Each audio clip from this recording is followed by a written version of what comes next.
was terrible.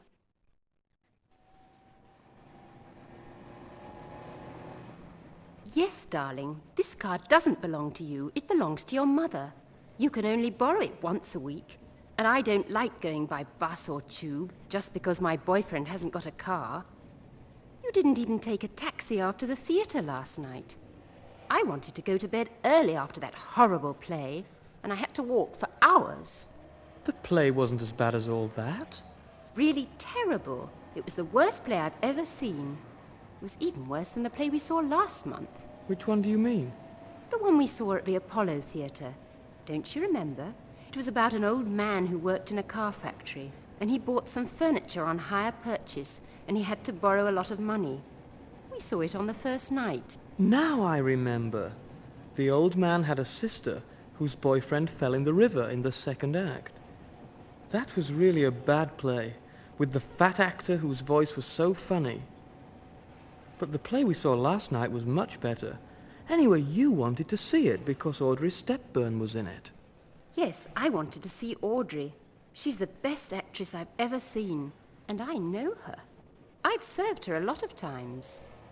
I've seen her in a number of films, and now I wanted to see her on the stage.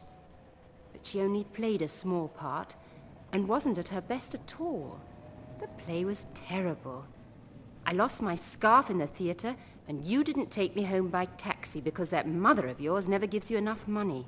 Altogether, it was the worst night I've ever had. So please don't buy theatre tickets for me anymore. But darling... And don't call me darling.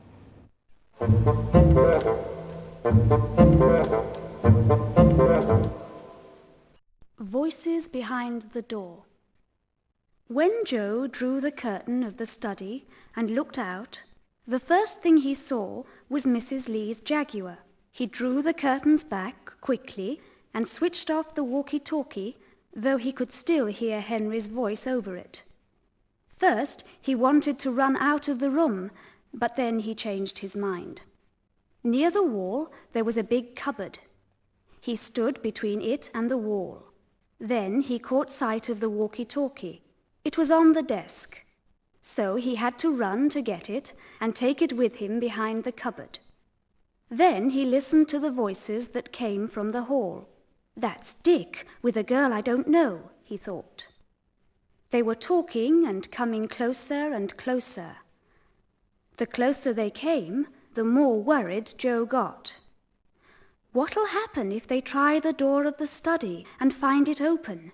If they find me here, Henry's going to be very angry. Now they were quite close to the door. They were talking about something he couldn't understand. Then he heard Dick say, "The curtain." They've noticed me, Joe thought. They saw me draw the curtains. They'll come in a minute. All right then, what are you waiting for? Come in. The sooner the better. His face went white. Then he listened again, and the words that came through the door were less horrible. He heard, "Some refreshments. An excellent actor.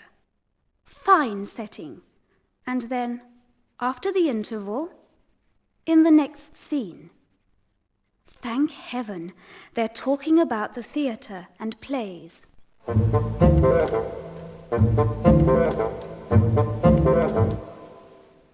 The quarrel. After a few minutes, Joe heard the voices from right behind the door. What about your parents? Where are they? I haven't seen anybody. Look, Gwen, they're not at home. What? I'm afraid... They're not at home? You promised to introduce them to me, didn't you? And I believed you. You talk about marrying me, and I haven't even seen your parents yet. Oh, no, I won't stay here for a moment. Take me home right away. Gwen, don't be angry. I'm going to give you a present, a valuable ring. I'm going to... You're going to do this, you're going to do that. That's enough. And you had the cheek to ask me to come here. No, don't take me home in your mother's car. I'm going by bus. Gwen, wait. Wait for me.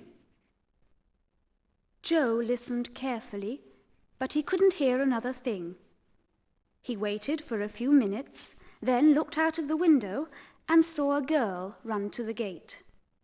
He took his walkie-talkie, ran out of the study, locked the door, put the key back in the small tin box, put the box back on top of the cupboard, and ran into his room. He sat on his bed and didn't do anything. He didn't switch on the walkie-talkie. He didn't want to talk to Henry.